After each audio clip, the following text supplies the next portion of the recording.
74 सालों में पहली दफ़ा एक खातून जज justice Ayesha Malik supreme court की जज बनने जा रही हैं। तो बहुत से लोग इस स्टेप को प्रेज़ भी कर रहे हैं। तो वहीं बहुत से लोग जो कि राइट विंग के नहीं बल्कि प्रोग्रेसिव हलकों से लॉयर्स हैं, पाकिस्तान की बार्स है, वो इसको अपोज कर रही हैं। तो वो क्यों अपोज कर रही हैं और किन प्रिंसिपल्स की वजह से इसको अपोज कर रही हैं। आइन के तहत हाई कोर्ट और सुप्रीम कोर्ट के जजेस की अपॉइंटमेंट का क्या तरीकाकार है और चीफ जस्टिस ऑफ पाकिस्तान के पास जो आर्बिट्रेरी पावर्स हैं कि वो किसी को भी नॉमिनेट कर सकती हैं सुप्रीम कोर्ट के जज के लिए, इसमें क्या मसाइल हैं।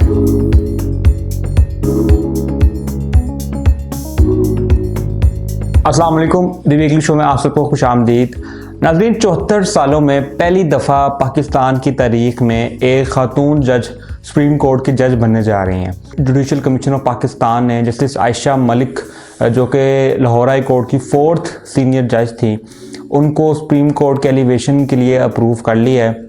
लेकिन जस्टिस आयशा मलिक का जब से नाम सामने आया, जब से chief justice of Pakistan justice Gulzar Ahmed उनका नाम प्रपोज किया, तब से कुछ लोगों ने तो बड़ा इसको प्रेज़ किया कि पहली खातून जज जो हैं वो सुप्रीम कोर्ट में दाखिल हो रही हैं। लेकिन बहुत से हलकों की तरफ से इसको अपोज भी किया गया।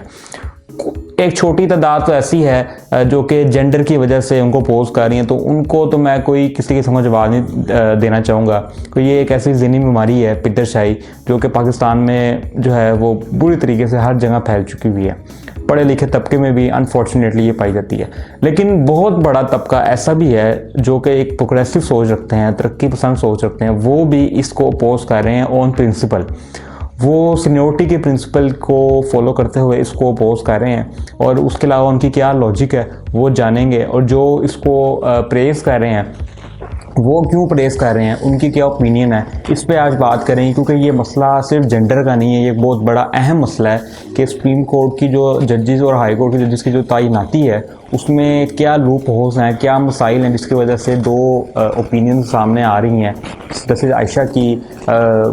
एलिवेशन की वजह के ऊपर, और क्यों उनको इतना कंट्रोवर्शियल बनाया जा रहा है और ये जो मसला है ये आखिर में है क्या। जस्टिस आयशा मलिक की एलिवेशन का जो मामला है और सुप्रीम कोर्ट और हाई कोर्ट्स की जो अपॉइंटमेंट्स होती हैं जुडिशल कमीशन ऑफ पाकिस्तान के थ्रू, ये जो पूरा मामला है इसमें क्या मसाइल हैं, क्या ओपिनियन सामने आ रही हैं, इस पर बात करने से पहले हम समझते हैं कि ख़वातीन का लीगल फ्रेटर्निटी में उनको किन मुश्किलात का सामना होता है उस पर बात करना बहुत ज़रूरी है। तो उसके हवाले से अगर बात की जाए तो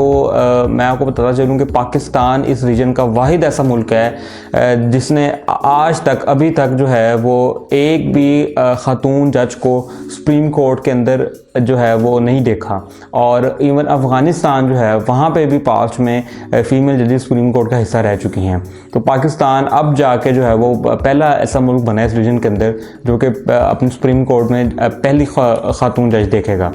उसके अलावा अगर लीगल फ्रेटर्निटी और पूरे जुडिशल स्ट्रक्चर की बात की जाए तो उसमें एक रैम्पेंट किस्म की मिसोजिनी और सेक्सुअल हैरेसमेंट के केसेस सामने आते हैं कि कैसे जो हमारी फीमेल लॉयर्स हैं उनको वहाँ पे हैरेस किया जाता है, उनको इक्वल अपॉर्चुनिटी नहीं दी जाती और उनको डिस्करेज किया जाता है कि वो प्रैक्टिकली लॉ जो है वो प्रैक्टिस करें। और उनको अगर हायर भी किया जाता है तो उनको सिर्फ रिसर्च और सारा जो बिहाइंड द सीन काम है उसके लिए हायर किया जाता है, और जिसकी वजह से वो बार्स और जो एक प्रैक्टिकल लॉ है उसमें उनका जो रोल है वो ना होने के बराबर है। उसके अलावा अगर कोई मेल लॉयर्स, अक्सर देखा जाता है मेल लॉयर्स जब किसी खातून जज की अदालत में जाते हैं तो उनको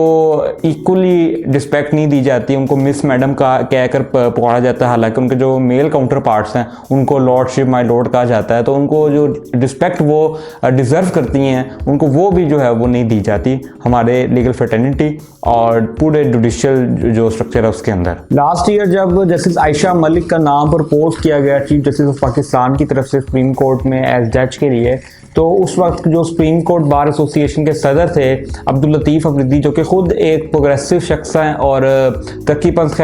पसंद ख्यालात के मालिक हैं, उन्होंने इसको बहुत अपोज किया था और कंट्री वाइड प्रोटेस्ट का ऐलान किया था और कहा था कि ये जो नॉमिनेशन है, ये जो सीनियोरिटी प्रिंसिपल है जो कि एक नॉर्म समझा जाता था पाकिस्तान के अंदर while elevating high court and supreme court जजेस, तो उसकी ये खिलाफ वर्जी है, इस वजह से हम एहतजाज कर रहे हैं। तो जो लोग इस स्टेप को प्रेस कर रहे थे कि पहली खातून जज सुप्रीम कोर्ट में आएंगी, उन्होंने इस क्रिटिसिज्म का जवाब इस तरीके से दिया कि सुप्रीम कोर्ट के जजेस की जो अपॉइंटमेंट है आइन के मुताबिक, उसमें कहीं भी सीनियरिटी का जो आप कह लेंगे क्राइटेरिया है वो नहीं मेंशन किया हुआ। तो वो काफ़ी हद तक इस बारे में ठीक है, क्योंकि जब हमने देखा रिसर्च की तो हमें पता चला कि इस वाले से जो आर्टिकल 175A का सेक्शन 3 है वो जो सीनियरिटी की बात करता है, तो वो सिर्फ और सिर्फ चीफ जस्टिस ऑफ पाकिस्तान की जब अपॉइंटमेंट होगी तो उसमें सीनियरिटी की बात करते हैं, यानी कि जो चीफ जस्टिस ऑफ पाकिस्तान होगा सुप्रीम कोर्ट का, सिर्फ उसकी तैनाती में सीनियरिटी का प्रिंसिपल जो है या क्राइटेरिया है वो फॉलो किया जाएगा। लेकिन जो हाई कोर्ट और सुप्रीम कोर्ट के जजेस की तैनाती का मामला है उसमें आर्टिकल 177 है, वो कहीं पे भी सीनियरिटी की बात नहीं करता। और उसमें सुप्रीम कोर्ट की बात की तो सिर्फ उसके लिए सिर्फ 2 कंडीशंस हैं। एक ये कि वो जो भी जज तैनात किया जाएगा वो पाकिस्तानी सिटीजन हो, और दूसरी कंडीशन ये है कि उसका एटलीस्ट 5 साल का तजर्बा हो हाई कोर्ट में, या उसका 15 साल का एज लॉयर तजर्बा हो एडवोकेट हाई कोर्ट में। अगर वो ये कंडीशंस पूरी कर रहा है तो उसको सुप्रीम कोर्ट का जज तैनात किया जा सकता है, और उसमें सीनियरिटी का कहीं पे भी कोई मेंशन नहीं है। उसके बाद जो प्रोसीजर है, जब यानी कि जो ये तो क्राइटेरिया हो गया किसी को अपॉइंट करने का, लेकिन उसके बाद जो प्रोसीजर है वो ये है कि सबसे पहले judicial commission of Pakistan JCP, जिसके जो चेयरमैन है वो चीफ जस्टिस ऑफ पाकिस्तान होते हैं, वो जितने भी नॉमिनीज हैं उनको नॉमिनेट करते हैं, यानी कि वो फैसला करेंगे कि किसको नॉमिनेट करना है। वो जब किसी को नॉमिनेट करते हैं तो जुडिशियल कमीशन ऑफ पाकिस्तान जो कि एक पूरी कमेटी है 9 मेंबरान की, जिसमें सीनियर जजेस हैं और चीफ जस्टिस जो कि उसके चेयरमैन है वो हैं, उसके अलावा अटॉर्नी जनरल होंगे, बार एसोसिएशन के लोग हैं, आपके लॉ मिनिस्टर हैं, ये सब मिलके जो है वो फैसला करते हैं, उस जो नॉमिनी है उसको एवेल्युएट करते हैं, और फिर उसका नाम जो है वो पार्लियामेंट्री कमेटी में भेजते हैं। और पार्लियामेंट्री कमेटी यूजुअली कभी भी कोई ऑब्जेक्शन नहीं उठाती, और जो भी नाम उन तक आता है वो उसको अप्रूव कर देती हैं। वो प्रोग्रेसिव लॉयर्स जो आज जस्टिस आयशा मलिक की अपॉइंटमेंट को अपोज कर रहे हैं, वो स्पेसिफिकली सिर्फ इस अपॉइंटमेंट को अपोज नहीं कर रहे, बल्कि ओवरऑल पूरे अपॉइंटमेंट का जो तरीकाकार है उसको अपोज कर रहे हैं। वो ये कह रहे हैं कि जो चीफ जस्टिस पाकिस्तान के पास आर्बिट्रेरी पावर्स हैं कि वो किसी को भी नॉमिनेट कर सकती हैं, ये ठीक नहीं है, कि कोई अभी तक पब्लिकली डिक्लेयर्ड क्राइटेरिया नहीं है नॉमिनेशन का, किसी को भी chief justice of Pakistan nominate कर सकता है। तो ये जो तरीकाकार है ये फेवरेटिज्म को प्रमोट करता है, जो कि इंतहाई ख़तरनाक चीज़ है। और पास्ट में देखा भी गया है कि सर्टन माइंडसेट के लोगों को प्रमोट किया गया है, और जो प्रोग्रेसिव और थोड़ी एंटी स्टैब्लिशमेंट सोच रखते हैं, अवाम की फलाह बहबूद की बात करते हैं, उनके राइट्स की बात करते हैं, उनका जो राइट है एलिवेशन का टू सुप्रीम कोर्ट, उसको डिनाई किया जाता है। ये देखा गया पास्ट में, और इसकी बहुत अहम मिसाल ये है कि जब 2002 में जस्टिस फ़खरुन्निसा खोखर, जो कि मोस्ट सीनियर वुमेन जज थी लाहौर हाई कोर्ट की, उनको चीफ जस्टिस बनना था लाहौर हाई कोर्ट, तो उनको सुपरसीड करके उनके जो जूनियर थे जस्टिस इफ्तिखार, चौधरी इफ्तिखार, उनको लाहौर हाई कोर्ट का चीफ जस्टिस बना दिया गया। तो उस टाइम अगर उनको बना दिया जाता तो वो पहली chief justice women chief justice होती है लाहौर हाई कोर्ट की, उसके बाद सुप्रीम कोर्ट तक भी हो जाती है, लेकिन उनका ये हक उनसे छीना गया। तो ये जो कंसर्न है प्रोग्रेसिव लॉयर्स का कि जो तरीकाकार है, जो आर्बिट्रेरी पावर्स दी गई थी जस्टिस को, ये ठीक नहीं है। तो ये बहुत लेजिटिमेट कंसर्न है जिसको एड्रेस करने की ज़रूरत है। उसके अलावा जो लोग इसको इस तरीक़ेकार को सही समझते हैं और जो जस्टिस आयशा मलिक की अपॉइंटमेंट को भी प्रेज़ कर रहे हैं, उनका ये मानना है कि इससे पहले 1947 से लेके आज तक 41 ऐसे जजेस थे जो कि जूनियर थे और उनको सुप्रीम कोर्ट में एलिवेट किया गया, लेकिन तब किसी ने कोई शोर नहीं उठाया। उनका ये मानना है, इसके हवाले से डॉन में कॉलम भी छपा जिसमें बताया गया कि करंट सुप्रीम कोर्ट के जो जजेस हैं टोटल, उसमें जो 18 जजेस हैं सुप्रीम कोर्ट के, उसमें से 5 ऐसे हैं जो कि जूनियर हैं। तो तब बार्स जो हैं वो क्यों नहीं प्रोटेस्ट कर रही थी, तब क्यों नहीं अपोज किया गया इस सब चीज़ों को। आज जब एक खातून जज को बनाया जा रहा था तो क्यों ये सब कुछ मसला किया जा रहा है। तो ये बात भी काफ़ी हद तक सच है, लेकिन पूरा सच नहीं है, क्योंकि ये पहली दफ़ा नहीं है कि किसी जज को, जूनियर जज को जब एलिवेट किया जा रहा है तो शोर शराबा मचाया जा रहा है। इससे पहले भी हुआ है, लेकिन हर दफ़ा नहीं हुआ। ठीक है, इस वाले से ये देखा गया है कि पिछले 4 सालों में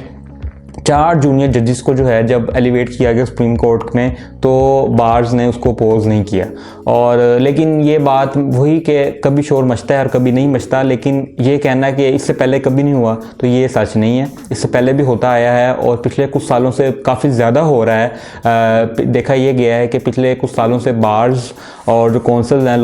लीगल फ्रेटर्निटी है, वो ये कह रही है कि जो पिक एंड चूज़ का तरीकाकार है कि चीज़ किसी को भी पिक एंड चूज़ कर लेता है, इसके बजाय सीनियरिटी प्रिंसिपल को फॉलो करना चाहिए। लेकिन तब तक जब तक कोई ऑब्जेक्टिव क्राइटेरिया जो है वो एग्रीड अपॉन नहीं होता, तब तक सीनियरिटी प्रिंसिपल को फॉलो करना चाहिए। ना कि हमेशा के लिए सीनियरिटी प्रिंसिपल को फॉलो किया जाए, लेकिन तब तक किया जाए जब तक कोई ऑब्जेक्टिव क्राइटेरिया सामने आए नॉमिनेशन का कि कैसे किसको नॉमिनेट किया जा सकता है। तो इस हवाले से जस्टिस काजी फाइज ईसा, जो कि current judicial commission of Pakistan का हिस्सा हैं, उन्होंने जस्टिस आयशा मलिक की जो अप्रूवल है उससे 2 दिन पहले 4 जनवरी को chief justice of Pakistan justice Gulzar Ahmed को एक ख़त लिखा, जिसमें उन्होंने कहा कि वो सबसे पहले ये डिटरमाइन करें कि कैसे किसी को नॉमिनेट किया जा सकता है। उन्होंने भी वही बात की कि पहले एक क्राइटेरिया जो है उसको डिटरमाइन किया जाए, objective criteria, publicly declared criteria determine किया जाए कैसे किसको नॉमिनेट किया जा सकता है। उसके बाद जैसे आयशा मलिक का जो मामला है उसको तय किया जाए। उन्होंने फर्दर अपने खात में ये भी कहा कि इस हवाले से आर्टिकल 175 आई थिंक वो ये कहता है कि जो चीफ जस्टिस ऑफ पाकिस्तान है वो जुडिशल कमीशन ऑफ पाकिस्तान का चेयरमैन तो है, लेकिन वो उसको इतना एम्पावर नहीं करता कि वो अकेला ये फैसला कर ले कि किसको नॉमिनेट करना है। और ना ही वो जुडिशल कमीशन ऑफ पाकिस्तान को ये कहता है कि अगर चीफ जस्टिस ऑफ पाकिस्तान ने किसी को नॉमिनेट कर दिया है तो वो किसी और कैंडिडेट को जो है कंसिडर नहीं कर सकते। इन सारी ओपिनियन सुनने के बाद ये चीज़ तो क्लियर है कि जो तरीकाकार है सुप्रीम कोर्ट और हाई कोर्ट के जजेस को तैनात करने का, इसमें बेशक मसाइल मौजूद हैं और जिनको रिफॉर्म करने का आज वक्त आ गया है। और जस्टिस आयशा मलिक की नॉमिनेशन से पहले अगर इसको रिफॉर्म कर दिया जाता तो आज वो एक कंट्रोवर्शियल फिगर ना होती। तो इस हवाले से क्या रिफॉर्म्स होने चाहिए, उस वाले से हमारी कुछ सजेशंस हैं। वो सबसे पहले तो ये कि एक पब्लिकली डिक्लेयर्ड ऑब्जेक्टिव क्राइटेरिया होना चाहिए नॉमिनेशन का। चीफ जस्टिस ऑफ पाकिस्तान की जो आर्बिट्रेरी पावर्स हैं कि वो किसी को भी नॉमिनेट कर सकते हैं, ये ठीक नहीं है और ये फेवरेटिज्म को प्रमोट करती हैं और ये मेरिटोक्रेसी के ख़िलाफ़ है। तो सबसे पहले तो जुडिशल कमीशन ऑफ पाकिस्तान की ये जिम्मेदारी है कि वो एक ऑब्जेक्टिव क्राइटेरिया डिटरमाइन करें कि किस को नॉमिनेट किया जा सकता है, किन बेसिस के ऊपर। जब वो तैयार हो जाए, डिटरमाइन हो जाए, तो उसके बाद जो अगला स्टेप है वो ये होना चाहिए कि ये पूरा प्रोसीजर बहुत ट्रांसपेरेंट होना चाहिए और ये नॉमिनेशन बेस्ड के बजाय एप्लीकेशन बेस्ड होना चाहिए। जब सारा क्राइटेरिया सबको पता चल गया तो फिर जब वैकेंसी आए तो लोग जो अप्लाई करना चाहते हैं हाई कोर्ट या सुप्रीम कोर्ट के जजेस के लिए, जो जजेस भी या लॉयर्स भी, तो वो खुद एप्लीकेशन जो है वो सबमिट करवाएं, ना कि नॉमिनेशन बेस्ड हो। कोई नॉमिनेट ना करे किसी को, बल्कि लोग खुद जो है वो एप्लीकेशन सबमिट करवाएं। और उसके बाद जुडिशल कमीशन ऑफ पाकिस्तान जितने भी एप्लीकेंट्स हैं उनको इवेलुएट करके जो बंदा ठीक है और जो मेरिट पे आ रहा है उसको जो है वो नॉमिनेट करें और उसको पार्लियामेंट्री कमेटी को सेंड करें और वो उसको अप्रूव करें। और तीसरी बात ये है कि ये सारा जो तरीकाकार है ये इंतहाई ट्रांसपेरेंट, इसकी मैंने पहले बात की, वो होना चाहिए और इसको इंश्योर करना हमारी जिम्मेदारी है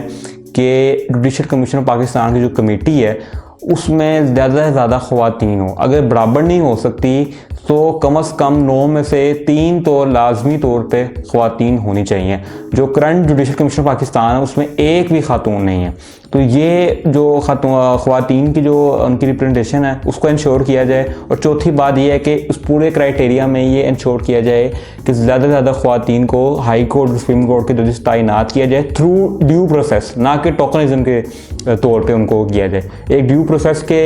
हवाले से उनको किया जाए, क्योंकि उनकी जो रिप्रेजेंटेशन है वो बहुत ज़्यादा ज़रूरी है। जैसे मैंने आपको पहले बताया कि पाकिस्तान के अंदर इंतहाई कम ख़वातीन जो हैं उनकी प्रेजेंटेशन है, सिर्फ और सिर्फ 15% ख़वातीन है पूरी पाकिस्तान की अदालतों के अंदर जो कि ख़वातीन जजेस हैं। और अगर लोअर कोर्ट्स निकाल दें तो हाई कोर्ट सुप्रीम कोर्ट में सिर्फ 5% जजेस हैं जो कि ख़वातीन हैं। तो उनकी रिप्रेजेंटेशन को इंश्योर करना बहुत ज़रूरी है, क्योंकि वो जब होंगी तो पूरी सोसाइटी के अंदर जो मिसोजिनी है या आप कह लें कि एंटी वुमन जो रवैया है उसको काउंटर करने के लिए बहुत ज़रूरी है। इस हवाले से जैसे आयशा मलिक की ही जो 2021 की सदफ अजीज़ केस में जो जजमेंट थी वो बहुत अहम है कि उन्होंने उस जजमेंट में 2 फिंगर टेस्ट जो कि एक इंतहाई अनएथिकल और इमोरल प्रैक्टिस थी, जिसकी कोई साइंटिफिक आप कह लें कि बैकिंग नहीं थी, उसको उन्होंने बैन किया। उससे पहले कभी भी किसी ने उस नज़र से उसको देखा ही नहीं जो एक औरत की नज़र से जब उन्होंने उसको देखा। उसके बाद सुप्रीम कोर्ट के जस्टिस मंसूर अली शाह ने भी उसको बैन किया। तो ये पता चलता है कि एक खातून जज का पावर कॉरिडोर्स में जुडिशरी में होना कितना ज़रूरी है। उसके बाद ये चीज़ जब आप ख़वातीन को रिप्रेजेंट करेंगे तो उससे पता चलेगा कि आपकी जुडिशरी लीगल फ्रेटर्निटी में जो ख़वातीन जो कि पाकिस्तान की आधी पॉपुलेशन है उनका फेथ और उनका जो आप कह लें भरोसा है वो रिस्टोर होगा जुडिशरी के अंदर, और ये पूरा जो जुडिशरी स्ट्रक्चर है ये मोर इंक्लूसिव और होलिस्टिक हो पाएगा।